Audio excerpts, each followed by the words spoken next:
Welcome to Working with BIM Part 3. Here I'm talking about Employees Information Requirement, or commonly known as EIR. Previously, uh, I gave an introduction to PAS1192-2 2013 document, which is the specification for information management for the delivery phase of a project using BIM. Then I moved to discuss about this diagram. The diagram by Mem Richards representing the information management cycle in the project delivery cycle, within the project delivery cycle. Hope you are familiar with this now, and today I'm planning to focus on one of the key areas in this diagram, which represents the initial stage of the projects, that is the need stage, or during the strategy stage of the project um, life cycle, the information cycle, the need stage, that is the beginning of the capex. um, and at this stage we find two key terms.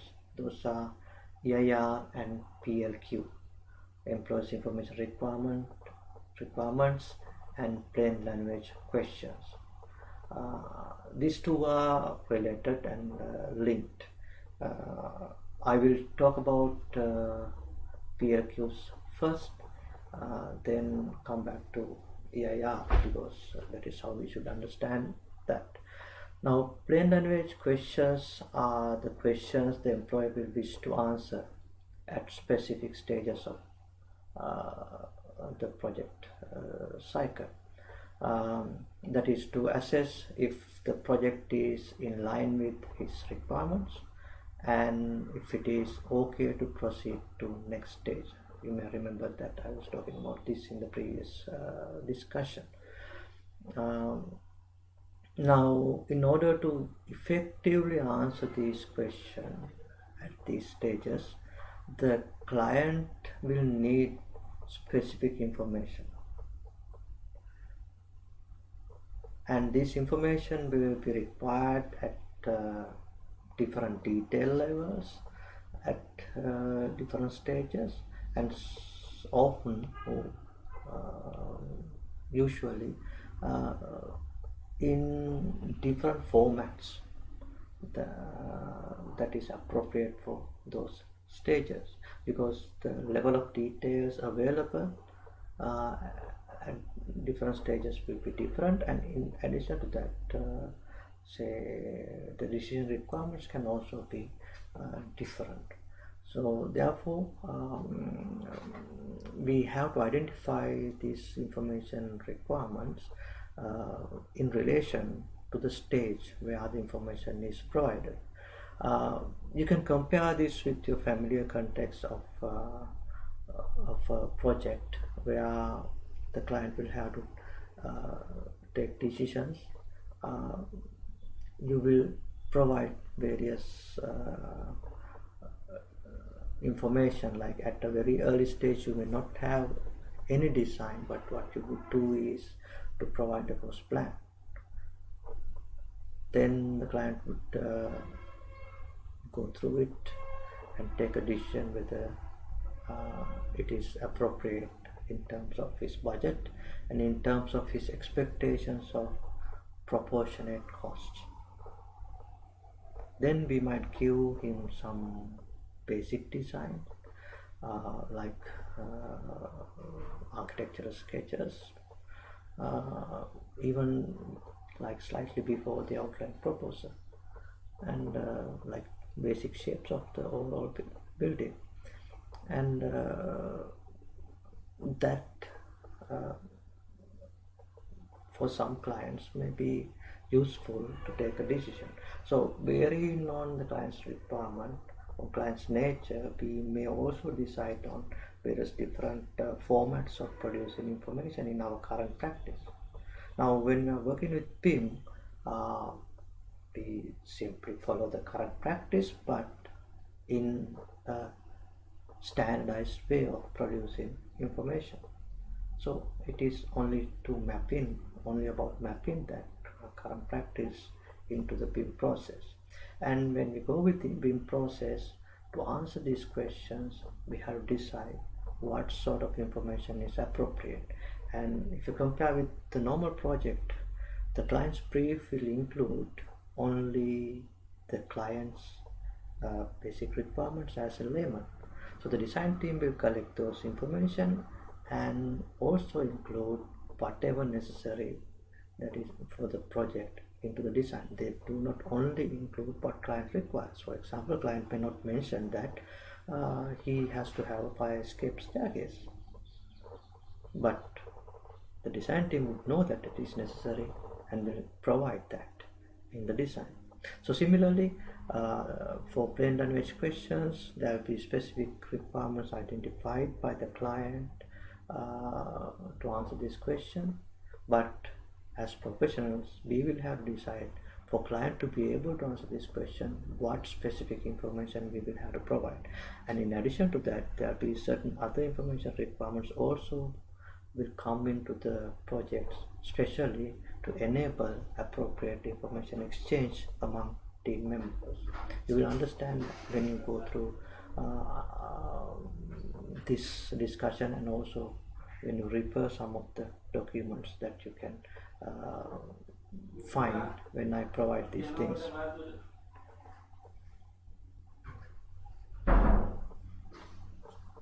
This is an example of information requirement of information requirements for the plain language question that the client would raise. Is the project affordable?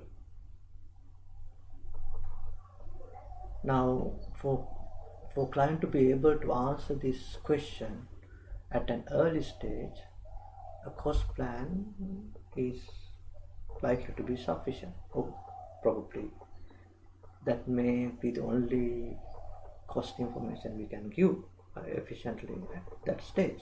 However, that is identified as sufficient information to be provided, so the information requirement.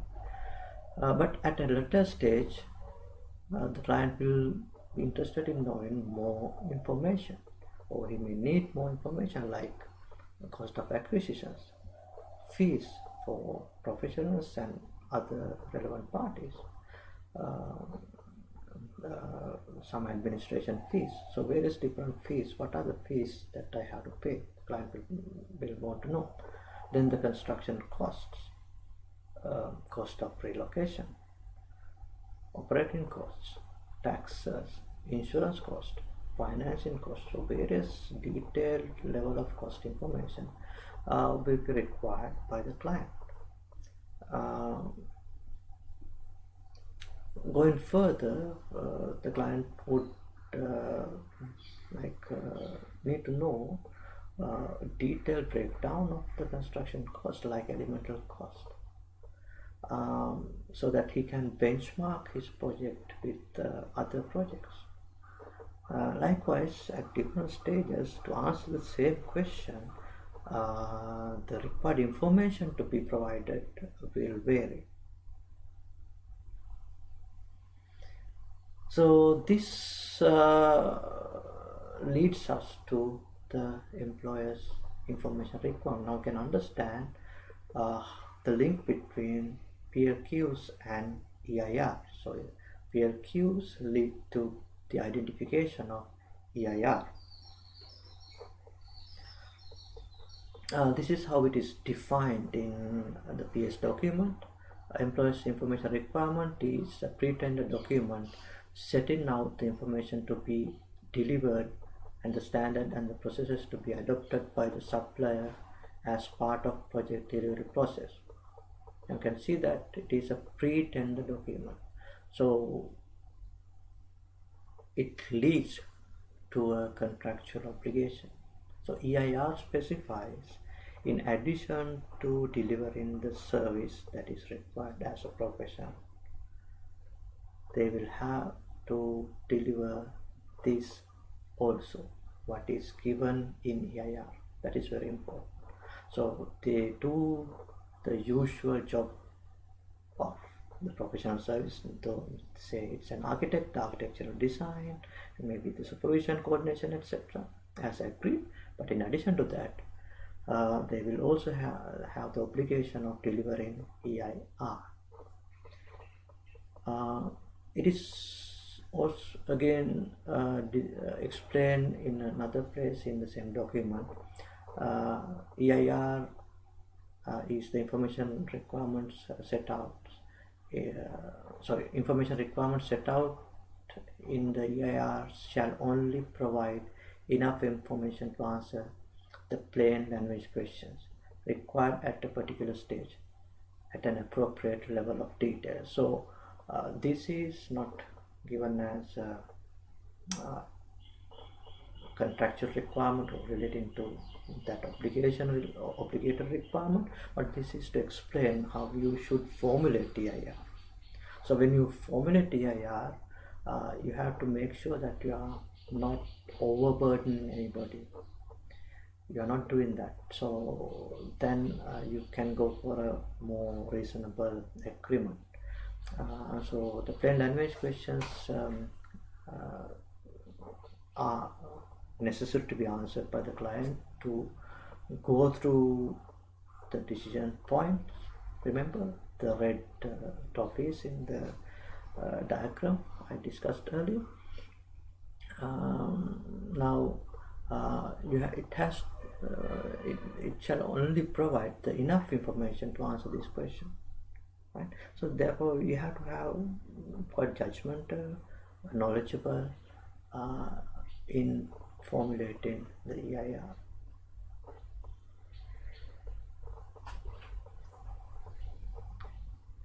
So it also explains that the EIR shall be specific, measurable, achievable, realistic and time bound against for defined project stages and information exchanges. Now you can see that this leads to the possibility of making it a clear obligation. Otherwise, if it is vague, not measurable, if you cannot verify whether it is achieved or not, then you cannot make it a part of an obligation under the contract. And importantly, it has to be incorporated into the tender document so that the suppliers will know what they are supposed to provide as information at various different stages, and they also can demonstrate their capability and capacity during the tender evaluation so that the employer can verify whether the proposed supplier can fulfill the EIR requirements. I will talk about the contents of EIR as given in the PS document. These are identified at few groups or categories. Category A, information management. It has number of items, the level of details, examples, requirement for information submissions at defined project stages. Remember the stages. This is needed to populate what is known as model production and delivery table as identified in this PS document, and it is also required under the contract, so we make it a contractual obligation. It's simply a table where you identify the stages of the project and information suppliers on the other axis, and then you will find for various different information suppliers what information they are supposed to supply at each of the project stage, and this is supported by the BIM contract used in UK called CIC BIM protocol. It is not a complete contract for a project, but it is a contractual amendment to be used with other contracts so that it enables to include the BIM requirements into the contract. I will have a separate discussion on CI/CD protocol. Then it also identifies any training requirements. This is not likely to be mandatory, but if any specific requirement is there in terms of training to be able to use BIM information in the project, this to be included. Planning of work and data segregation. These are the requirements for the bidder's proposal for management of the modeling process. Examples like model management, the naming conventions to be used, which explains how the information is managed in common data environment and within each organization, so that they can support this process of information management. Then how the information coordination is happening, we call it sometimes model coordination, and the clash detection. So this is also the requirements, include the requirements for bidder's proposal for this management and coordination process. Then the collaboration, sorry, I missed the clash detection, is also part of BIM process, which is to be identified. So how we are going to do clash detection, or what are the clash detection requirements as per information management is to be identified. Now you can see that this is unlikely to come from a plain language question, but actually you can formulate a plain language question for that, to make sure how far the clashes can be allowed and how to manage those clashes. However, even if that is not identified as a plain language question, things like this are also included into the information requirement to make sure these benefits are there in the overall BIM process. Then the collaboration process, the requirements for the bidders' proposals for management of the collaboration process, how the bidder is proposing to manage everybody in terms of the collaborative design and development of the project. So this is primarily important for the lead designer, but others also will have to comply with that as they get on board with the project. HSC CDM requirements are actually coming from UK context. Those are the health and safety requirements and design management requirements stipulated in UK regulations. That category goes further to include security and integrity requirements. That is, if say for example, if the asset is defined as a sensitive asset as PAS1192-2 of 2015, and this includes especially you have to understand this is important because we are now putting everything into a digital model, and say for example if a model of bank is gone to wrong hands, it might have adverse consequences.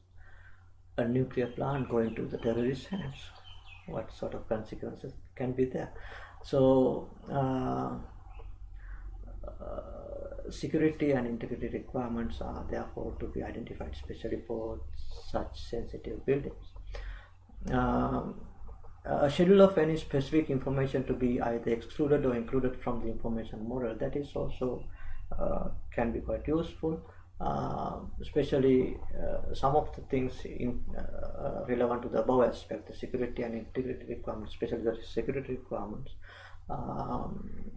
You can exclude some of the things from the models which can be exchanged. and any specific information that you require to be included in the model, which may not be generally be included, can also be identified here. A schedule of any particular constraint set by the employee on the size of the model files, size of the extranet uploads or emails, email attachment size, or the file formats that can be defined in terms of format and size, and the volume of exchange that you can have. Then a compliance plan, the requirements for bidders proposal for the management of the coordination process, how we are going to manage the coordination process and how we are going to comply with that. Then a definition of any coordinate origin system that is to be used in information modeling, that is about placing the information model in the world coordinate system. Then a schedule of any software formats, including the version numbers that shall be used by the supply chain to deliver the project, can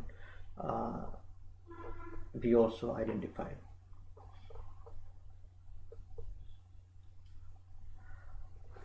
Next we have the commercial management aspect,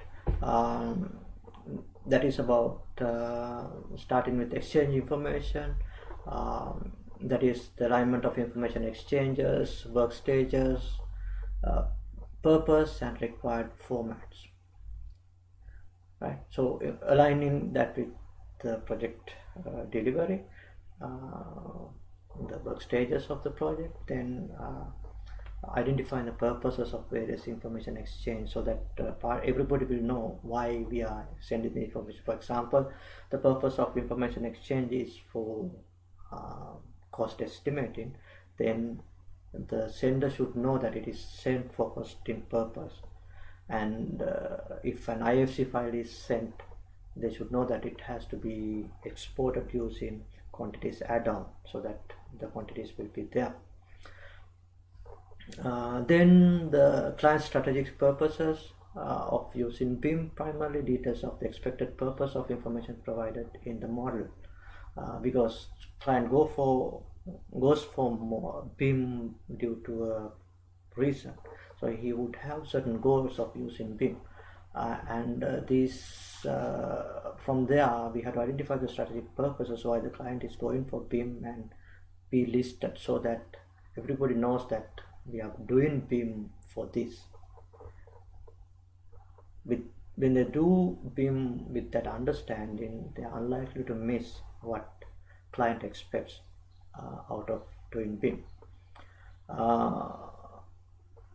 A schedule of any software formats, including version numbers that shall be used by supply chain to deliver the project, is also part of this aspect. You can remember it was there early, right? But it is also related to commercial management. An initial responsibility matrix setting out any discipline responsibilities, that is like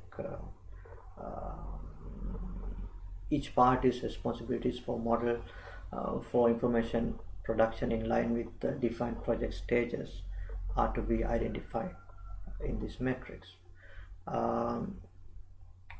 A schedule of standards and guidance documents used to define the BIM process and protocols to be used on the projects are also to be identified under commercial management aspects. So you can see that this is more related to contractual aspect of BIM implementation.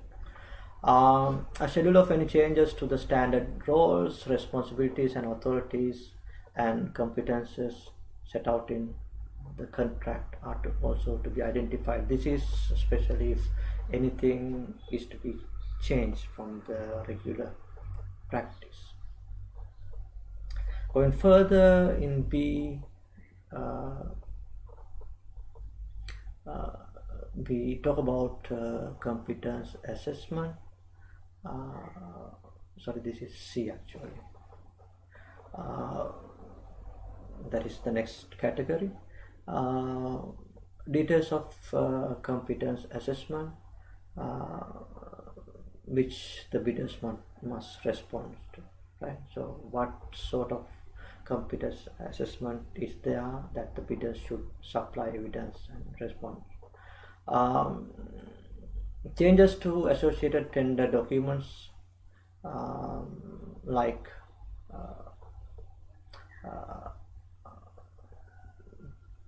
say plain language questions, tender questionnaires, tender evaluation plans, anything that is different from the normal tender. And the assessment details of being part of the tender, that is also necessary now, because anybody would know how they have been assessed in the conventional practice. So when we bring in BIM, how you assess the BIM part of the tender and how the decision is made in terms of the selection with regard to tender. So EIR in summary, I copy this from Design Buildings Wiki, which is a very good source actually. I recommend you to visit Design Buildings Wiki, which is produced by a group of professional bodies in UK. It is a wiki page, and it is kind of live developing, which has a lot of useful stuff in quite simple way, and also links to other pages so that you can easily understand and navigate and understand various things related to implementing BIM. But it is not only for BIM, but it has a lot of things about BIM. So EIR in summary, as they have explained, whilst the project brief defines the nature of built asset that the employee wishes to procure, that is the conventional project. So the project brief in our conventional practice, we know that it defines the nature of the built asset that the employee wishes to procure, and as similarly the EIR defines the information about the built asset that the employee wishes to procure, right?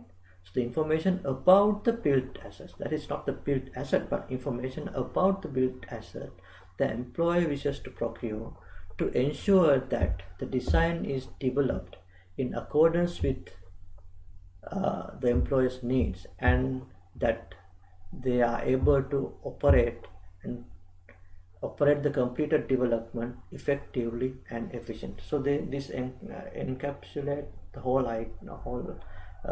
ideas around EIR, that employer needs to be sure that what he gets as information, so it is not just information but the formats, nature, everything. So the information the employer receives is appropriate for the operation of the first to deliver the expected asset, and also to operate the asset efficiently. So this one is therefore the essence of EIR, and hope you understand this statement better after my explanation of the previous stage. With that, I will conclude this part of the presentation. We'll meet with another one soon.